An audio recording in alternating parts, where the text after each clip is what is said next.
Hello my dear students, welcome to our channel Murugan Tech World. Easy to learn, easy to win. வீடியோவில் நம்ம என்ன பார்க்க போகிறோம் அப்படின்னா subject code CCS 334 big data analytics சப்ஜெக்டோடைய unit wise important question with ஆன்சர்ஸோட lecturer video series தான் பார்த்துட்டு இருக்கோம். ப்ரீவியஸ் செஷன் வீடியோஸ்லாம் பார்க்காம இருக்கீங்கன்னா டிஸ்கிரிப்ஷனில் பிளேலிஸ்ட்டோட லிங்க் கொடுத்துருக்கேன், செக் பண்ணி பாருங்கள். இப்போ தான் நீங்கள் எக்ஸாமுக்கு லாஸ்ட் மினிட் ப்ரிப்பரேஷனில் இருக்கீங்கன்னா கான்செப்டை ஓரலாக தெரிஞ்சுக்கிறதுக்கு நம்ம வீடியோஸ் உங்களுக்கு யூஸ்ஃபுல்லாக இருக்கும். ஃபர்ஸ்ட் இந்த வீடியோவில் யூனிட் 2 NoSQL டேட்டா மேனேஜ்மெண்ட்டில் NoSQL டேட்டாபேஸ்னால் ஃபர்ஸ்ட் வந்து இன்ட்ரோடக்ஷன் பார்க்கலாம், ஓகேங்களா?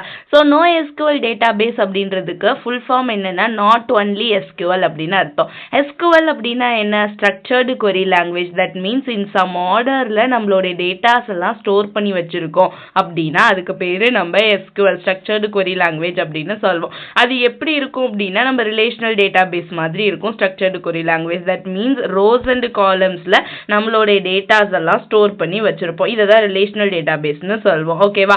பட் இந்த ரிலேஷனல் டேட்டாபேஸ் இல்லாம இருக்கிறதுக்கு பேர் தான் NoSQL, நாட் ஒன்லி SQL அப்படின்னு அர்த்தம். அப்படின்னா ரோ அண்ட் காலம்ல நம்மளோட டேட்டாவை எதையுமே ஸ்டோர் பண்ணாது, ஓகேவா? ரிலேஷனல் டேட்டாபேஸ் இல்லாம, அதாவது ரோஸ் அண்ட் காலம்ஸ்ல நம்ம டேட்டாவை ஸ்டோர் பண்ணாம அன்ஸ்ட்ரக்சர்டாவோ செமி ஸ்ட்ரக்சர்டாவோ இல்ல ஸ்ட்ரக்சர்ட் டேட்டாவை ஈஸியா வந்து வேற மாடல்ல நம்ம லார்ஜ் அமௌண்ட் ஆஃப் டேட்டாவை ஸ்டோர் பண்றதுக்கு பேரு NoSQL டேட்டாபேஸ், ஓகேவா? அதுல நமக்கு டிஃப்ரெண்ட் டைப்ஸ் வந்து இருக்கு. எப்படியெல்லாம் அது பண்ணலாம், ஸ்டோர் பண்ணலாம்னு பார்க்கலாம். முதல்ல மெயின் கீ கேரக்டரிஸ்டிக் எதுக்காக கொண்டு வரும், என்ன மாதிரியான ஆக்டிவிட்டிஸ் பிஹேவியர்ஸ் வச்சு இந்த NoSQL டேட்டாபேஸ் இருக்கும்னா ஃபர்ஸ்ட் ஹைலி ஸ்கேலபிள், ஓகேவா? ஸ்கேலபிலிட்டி அதிகமா இருக்கும். தட் மீன்ஸ் நம்ம ஈஸியா மெஷரிங் பண்ண முடியும். எவ்வளோ அமௌண்ட் ஆஃப் டேட்டா இருக்கு, எந்த மாதிரி இருக்குன்னு அனாலிசிஸ் பண்றதுக்கு ஈஸியா இருக்கும், ஓகேவா? ஸோ ஸ்கேலபிள் அதிகமான இருக்கும். Next flexibility. Flexible that means relational டேட்டாபேஸை கம்பேர் பண்றப்ப நமக்கு அதிகமான ஃபிளெக்சிபிள் NoSQL கொடுக்கும். Because that have some structure, order, இப்படிதான் இருக்கணும்னு ஒரு விஷயம் இருக்கு. பட் இங்க ஸ்கீமா கிடையாதனால இப்படிதான் இருக்கணும்னு சொல்லிட்டு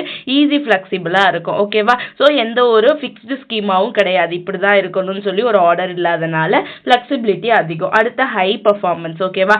ஈஸியா நம்மளால ஃபாஸ்டா ரீட் பண்ண முடியும், ரைட் பண்ண முடியும். எவ்வளோ பெரிய அமௌண்ட் ஆஃப், அதாவது வேஸ்ட் அமௌண்ட் ஆஃப் டேட்டாவா இருந்தாலும் நான் ஈஸியா ஸ்டோர் பண்ணி வச்சுக்க முடியும். So high performance. Next availability and fault tolerance. availability and fault tolerance means நம்ம எப்போ வேணுமோ டேட்டாவை எங்கேருந்து வேணால் தனித்தனியாக டிஸ்ட்ரிபியூட்டட் ஃபார்மேட்டில் ஸ்டோர் பண்ணி வச்சிருக்கனால ஈஸியாக எடுத்துக்க முடியும், ஓகேவா? ரிட்ரைவ் பண்ணி எடுத்துக்க முடியும். தென் சப்போஸ் இன்கேஸ் வந்து அந்த டேட்டா லாஸ் ஆனால் கூட நான் ஒரு நோட்டில் இல்லைனாலும் இன்னொரு இடத்துல இருந்து என்னால் எடுக்க முடியும். So availability and fault tolerance. Next eventual consistency.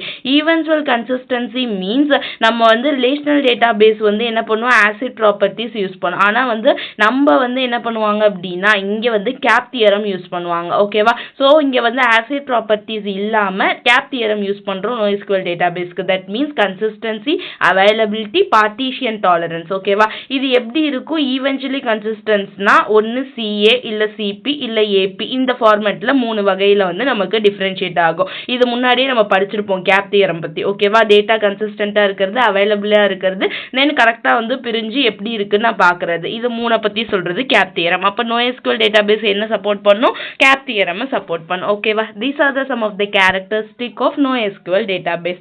தென் என்னெல்லாம் டைப்ஸ் ஆஃப் NoSQL டேட்டாபேஸ் இருக்கு? there are several categories நம்ம பார்க்கறதுல. இது ஒவ்வொன்றை பற்றி தான் இந்த யூனிட் ஃபுல்லாகவே நம்ம தனித்தனியாக பார்க்க போகிறோம், ஓகேவா? பட் வந்து காமனாக இப்போ வந்து ஷார்ட் அண்ட் நோட்ஸாக எப்படி இருக்குன்னா first document based database, key value store, column and family store, graph database, multi model, ஓகேவா? இதுதான் வந்து there are 5 types of இம்பார்ட்டண்டான டைப்ஸ் NoSQL டேட்டாபேஸில். ஃபஸ்ட்டு டாக்குமெண்ட் பேஸ்டு டேட்டாபேஸ் அப்படின்னா என்ன? டாக்குமெண்ட் அப்படின்னாலே என்னம்மா, ஒரு ஃபைல் எப்படி இருக்கும்? கண்டினியூவாக ஒரு பேராவாக எனக்கு வேணுன்ற விஷயங்கள்லாம் லைனாக என்ன வேணுமோ எல்லாத்தையும் கொடுத்துருக்கோம், கரெக்டா? அப்போ நம்ம டேட்டாவெல்லாம் டாக்குமெண்ட் வைஸ் ஸ்டோர் பண்றத டாக்குமெண்ட் டேட்டாபேஸ்னு சொல்லுவோம். அது என்ன மாதிரி இருக்கும் அப்படின்னா JSON BSON ஃபார்மேட்ல இருக்கும். JSONனா JavaScript ஆப்ஜெக்ட் நோட்டேஷன், BSONனா binary JavaScript object notation or XML file அப்படின்னு சொல்லுவோம். தட் மீன்ஸ் JSONக்கும் BSONக்கும் முதல்ல டிஃபரன்ஸ் என்னன்னா JSON டெக்ஸ்ட் ஃபார்மேட்ல நம்ம டேட்டாவெல்லாம் ஸ்டோர் பண்ணி வச்சிருக்கோம், ஓகேவா?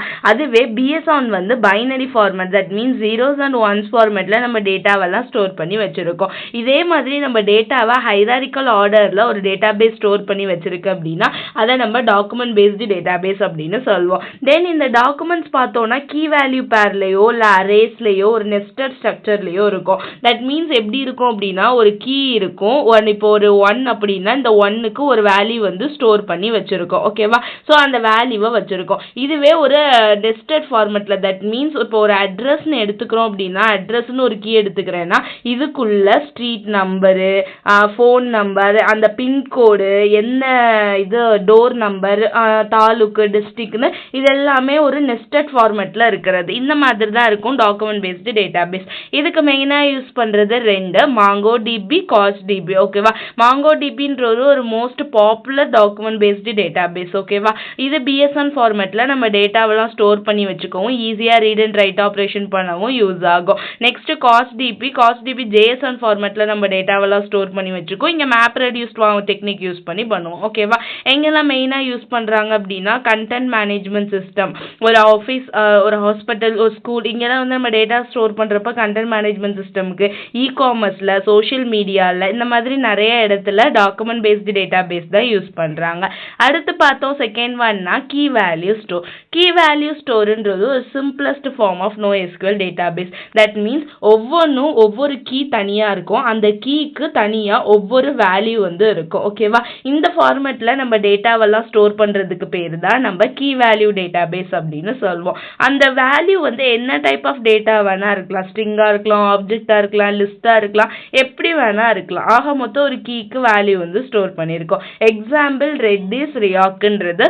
ரெட்டிஸ் அப்படின்றது ஒரு popular in memory key value store. That means it support advance data type, string, list, set, hash tables இதெல்லாம் ஸ்டோர் பண்ணணும்னா இந்த ரெட்டிஸ் அப்படின்றத நம்ம யூஸ் பண்ணுவோம். ரியாக் அப்படின்றது ஒரு highly scalable key value store தான். இங்கே என்ன ஆகும் அப்படின்னா ஹைலி அவைலபிள் அண்ட் ஃபால்ட் டாலரன்ஸாக இருக்கும். ஓகேவா? இந்த ஒரு பர்பஸ்க்காக ரியாக் யூஸ் பண்ணுவோம். மெயினாக இது எங்க மாதிரியான இடத்துங்கள்லாம் யூஸ் பண்ணுவோம்? செஷன் ஸ்டோரேஜுக்கு, யூசரோட ப்ரொஃபைல் பார்க்கறதுக்கு. ஏன்னா ஒவ்வொரு யூசருக்கும் யூனிக்கான ப்ரொஃபைல் இருக்கும்ல, ரியல் டைம்ல எதையாவது அனாலிசிஸ் பண்ணணும்னா அந்த இடத்துல அங்கெல்லாம் நான் கீ வேல்யூ ஸ்டோர் யூஸ் பண்ணுவேன். அடுத்து காலம் அண்ட் ஃபேமிலி ஸ்டோர். காலம் அண்ட் ஃபேமிலி ஸ்டோர் அப்படின்றது ரோஸ்ல நம்ம டேட்டாவை ஸ்டோர் பண்ணாம காலம்ஸ்ல ஸ்டோர் பண்றதுக்கு பேரு காலம் அண்ட் ஃபேமிலி ஸ்டோர் அப்படின்னு சொல்லுவோம். ஓகேவா? ஸோ இது வந்து காலம் எவ்வளோ பெருசா வேணா இருக்கலாம். நம்மளோட டேட்டா இப்போ நேம்னா இந்த நேம் எல்லாம் இந்த காலம்ல இருக்கும், ஏஜ்னா ஏஜ்ல இந்த காலம்ல இருக்கும். இந்த மாதிரி ஒரு லார்ஜ் அமௌண்ட் ஆஃப் டேட்டா செட்டை நான் காலம்ல ஸ்டோர் பண்றதுக்கு பேரு காலம் அண்ட் ஃபேமிலி ஸ்டோர். இதுக்கு நான் மெயினா யூஸ் பண்றது அப்பாச்சி கேசண்ட்ரா, HBase. ஓகேவா?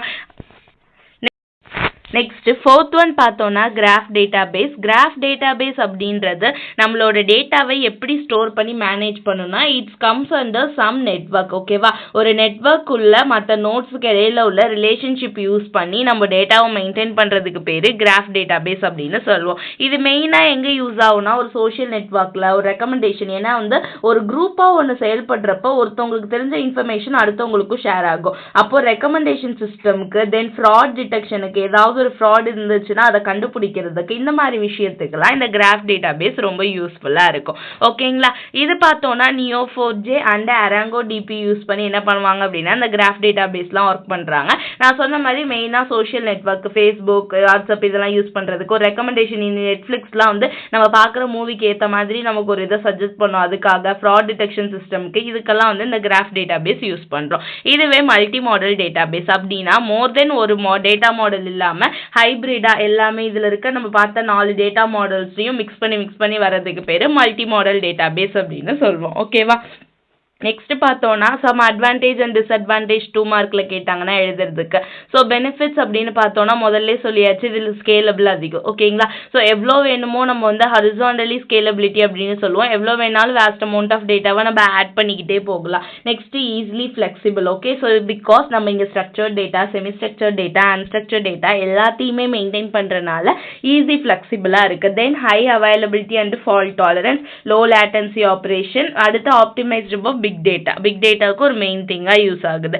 எங்கெல்லாம் மெயினாக யூஸ் கேசஸ் இந்த NoSQL டேட்டாபேஸ் யூஸ் பண்ணுறோம் அப்படின்னு பார்த்தீங்கன்னா ரியல் டைம் அனாலிட்டிக்ஸ்க்கு. ஓகேவா, ஒரு டேட்டாவை ரியல் டைமில் நான் ப்ராசஸ் பண்ணணும், மானிட்டர் பண்ணணும் அப்படின்னா அந்த இடத்துல நான் NoSQL டேட்டாபேஸ் யூஸ் பண்ணுவேன். அடுத்து சோஷியல் மீடியா அப்ளிகேஷனில், ஓகேவா, அடுத்து கண்டென்ட் மேனேஜ்மெண்ட் சிஸ்டமில், ரெக்கமெண்டேஷன் சிஸ்டமில், IoT அண்ட் சென்சார் டேட்டாவில், இந்த மாதிரி வேரியஸ் ஃபீல்டில் என்னால் இந்த NoSQL டேட்டாபேஸ் யூஸ் பண்ணி ஹெல்ப்ஃபுல்லாக இருக்க முடியும். ஓகேவா, ஸோ இவ்வளோதாம்மா நமக்கு NoSQL டேட்டாபேஸ் அப்படின்றது காமன் திங். இதை நீங்கள் பார்த்துட்டீங்க, இப்போயே உங்களுக்கு ஒரு அளவுக்கு புரிஞ்சிருக்கும். இதில் ஒவ்வொன்று டைப்பையும் நம்ம கொஞ்சம் ப்ரீஃபாக பார்க்குறதுக்கு கொஞ்சம் டீட்டெயிலாக பார்ப்போம். ஓகேவா, அதை தான் நம்ம என்னன்னு சொல்லுவோம் அப்படின்னா இந்த யூனிட்ல ஃபுல்லாக நம்ம பார்க்க போகிற கொஷின்ஸாகவே இருக்கும். மறந்துனா முருகன் டெக் வேர்ல்ட் சேனலை சப்ஸ்கிரைப் பண்ணிக்கோங்க, பக்கத்தில் இருக்க பெல் ஐக்கானையும் கிளிக் பண்ணிக்கோங்க. அப்போ தான் நான் போடுற வீடியோஸ் உடனே நோட்டிஃபிகேஷனாக உங்கள் மொபைலுக்கு வரும். Stay tune. நெக்ஸ்ட் வீடியோவில் நெக்ஸ்ட் டாபிக் பார்க்கலாம். தேங்க்யூ.